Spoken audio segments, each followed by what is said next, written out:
जिंदगी उपन्यास भाग 13। अगले दिन जब आशा सोकर उठती है तो उसके पास अचानक नंदिनी का फोन आता है। वो आशा का हाल समाचार पूछकर उससे बातें करने के लिए अभी सुबह सुबह समय है या नहीं पूछती है। आशा उसे हाँ कहती है। फिर वो आशा को बताती है कि जब मैं गांव से वापस अपने ससुराल आ रही थी तो रास्ते में मुझे बहुत भीड़ भड़ाका दिखाई पड़ा।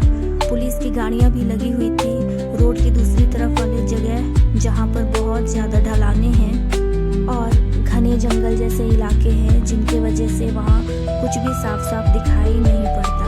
उसी जगह से एक ट्रक को निकलवाया गया था। वो ट्रक वहां पर एक हफ्ते से गिरा पड़ा हुआ था।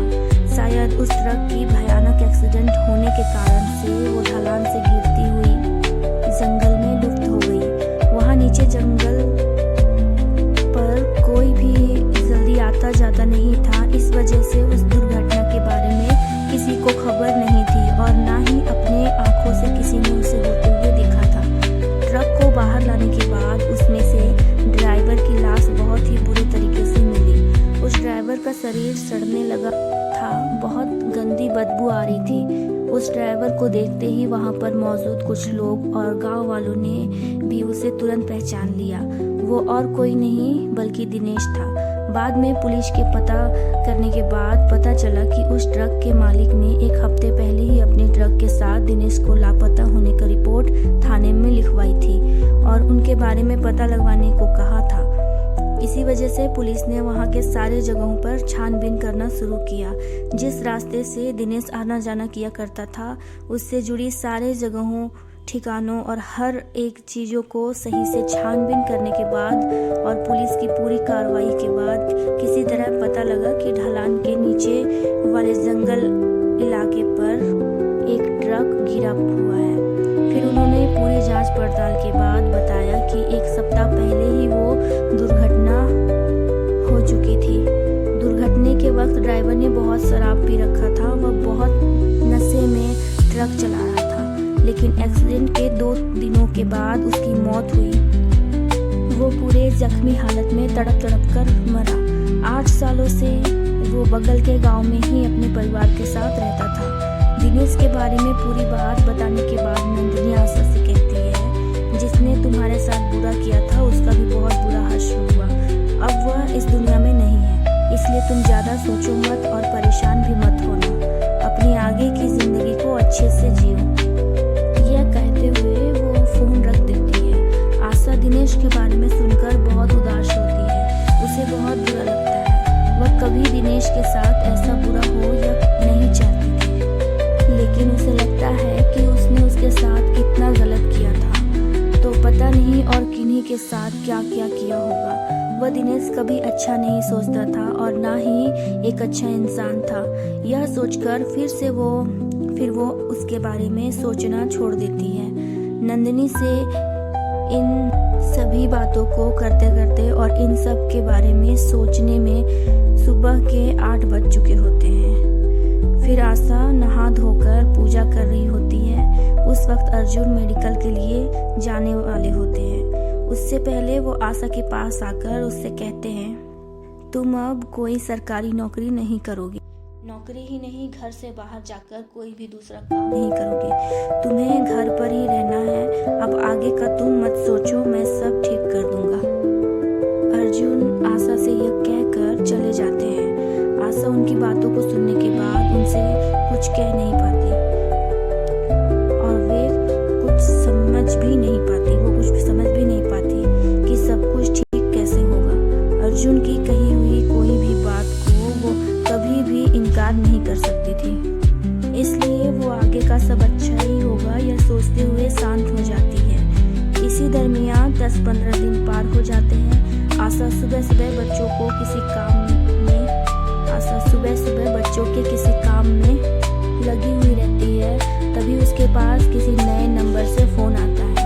फोन में बात करने के बाद आशा को पता चलता है कि शबनम के नाना उसके कहे मुताबिक वो जहाँ रहती है उसी शहर में किसी तरह से आ चुके हैं। आशा तुरंत ही उन्हें अपने यहाँ के ड्राइवर से बुलवा लेती है। उसके बाद वो उनके बारे में अर्जुन और उनकी माँ को बताकर उनसे पूछती है कि क्या हम इन्हें अपने यहाँ फुलवारी की देखरेख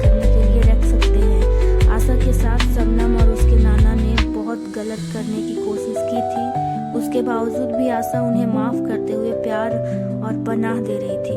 यह सब देखकर जानकर अर्जुन आशा से कहते हैं, ठीक है, तुम ऐसे बुढ़ापे में इस आदमी को अच्छे से देखना चाहती हो ना, तो मैं इसे वृद्धाश्रम में डलवा देता हूँ।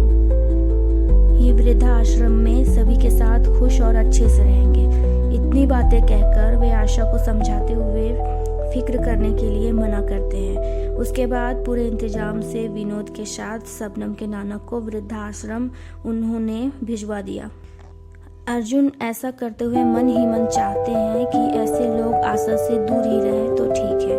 वे आशा के साथ बुरा और छल करने वालों लोगों को फिर से उसके पास आने का एक भी मौका देना नहीं चाहते थे, क्योंकि वे आशा को अब कभी दर्द में या रोते हुए देखना नहीं चाहते थे।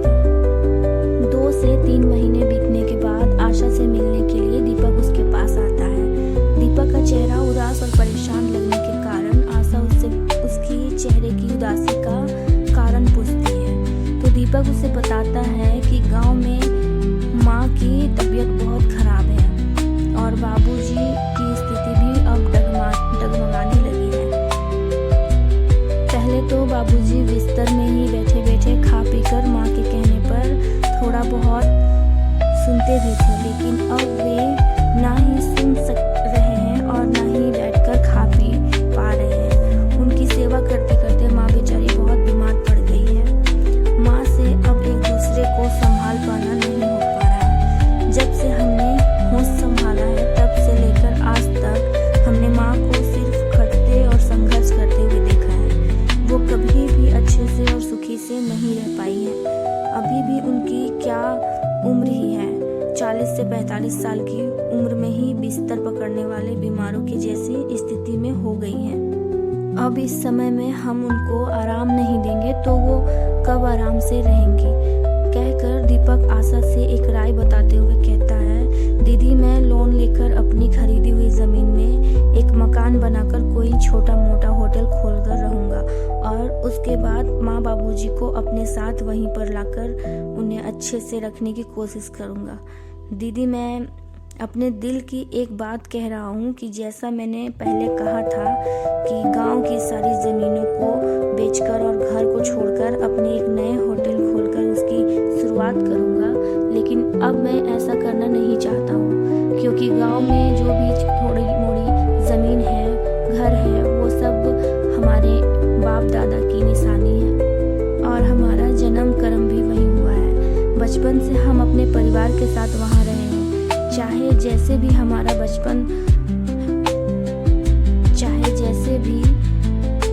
बचपन तो वहीं बीता है। दुख में चाहे तकलीफ में समय बीता, लेकिन वो सब हमारे लिए यादगार है।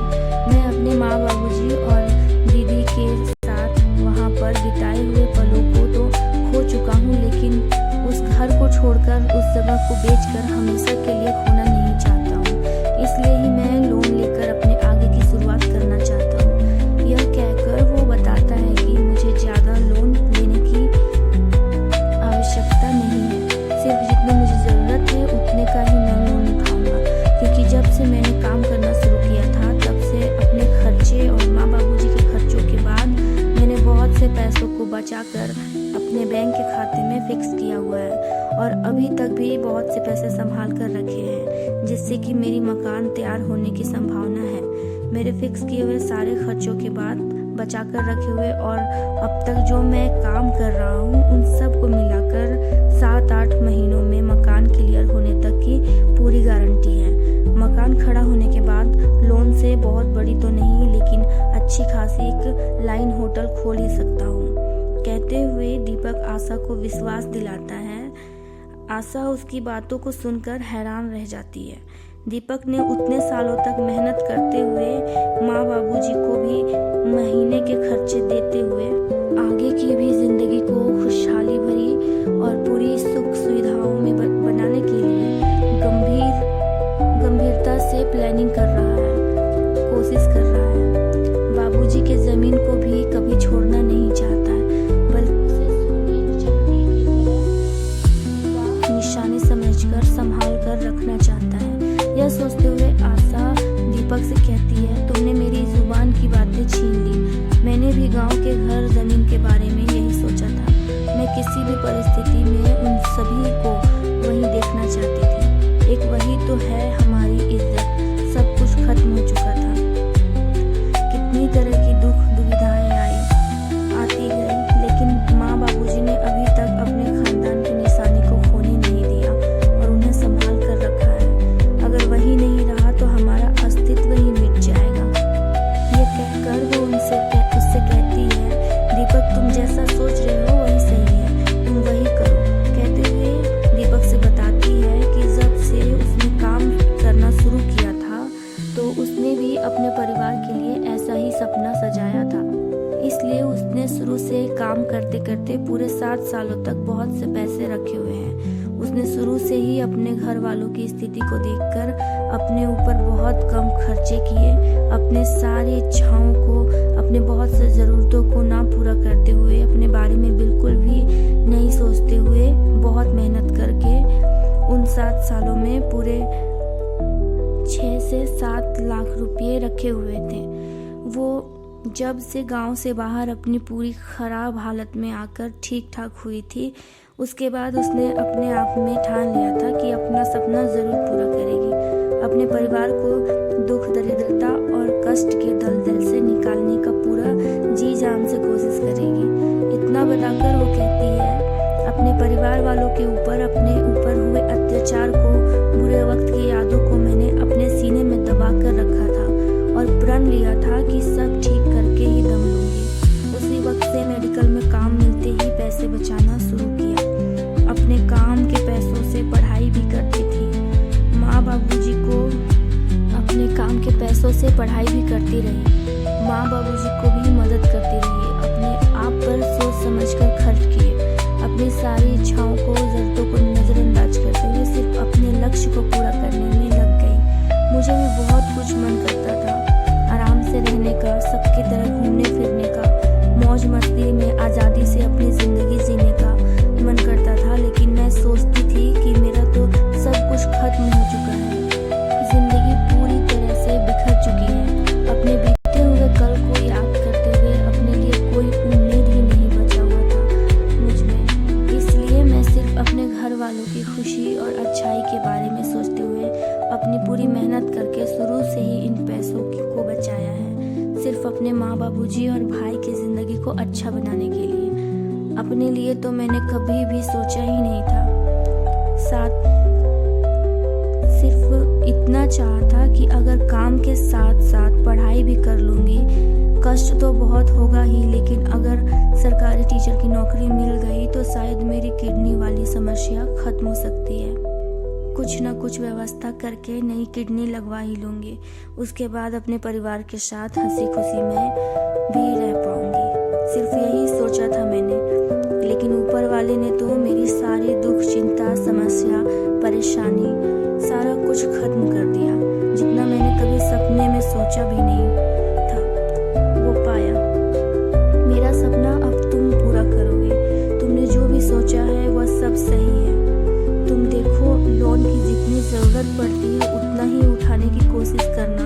बाकी जो 7 लाख रुपये मेरे पास हैं, जो मैं तुम्हें दूंगी, उन पैसों से तुम्हें लोन की ज़्यादा आवश्यकता भी नहीं पड़ेगी और मेरा सपना भी पूरा होने का संभावना है। इन सब बातों के बाद आशा दीपक के बालों को सहलाते हुए प्यार से उससे कहती है, तुम मेरे प्यारे भाई हो। अपनी जान से भी ज़्यादा मैं तुम लोगों से प्यार करती हूँ। मेरे पास जो कुछ भी है मेरा है। मेरे पास जो कुछ भी मेरा है उसमें तुम्हारा ही तो हक है। यह बात कहकर वो दीपक को समझाती है, अब आगे की काम में तुम जल्दी से लग जाओ। जल्दी से अपना घर तैयार करो और लाइन होटल शुरू करो। उसके बाद धीरे धीरे लोन भरकर उसे खत्म कर देना।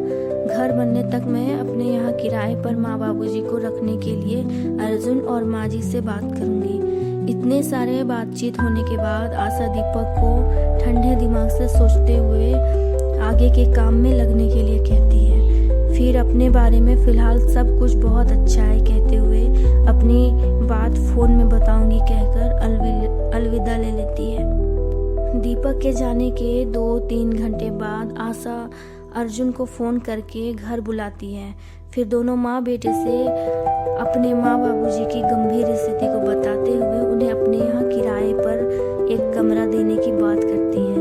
उसके बाद अपने भाई दीपक की सारी बात बताते हुए उनसे अपने माँ बाबूजी को रहने देने के लिए इजाज़त मांगती है। आशा की पूरी बात सुनने के बाद अर्जुन शुरू में तो उसे कुछ नहीं कहता। आशा की पूरी बात सुनने के बाद अर्जुन शुरू में तो उसे कुछ नहीं कहते और वहाँ से चले जाते हैं।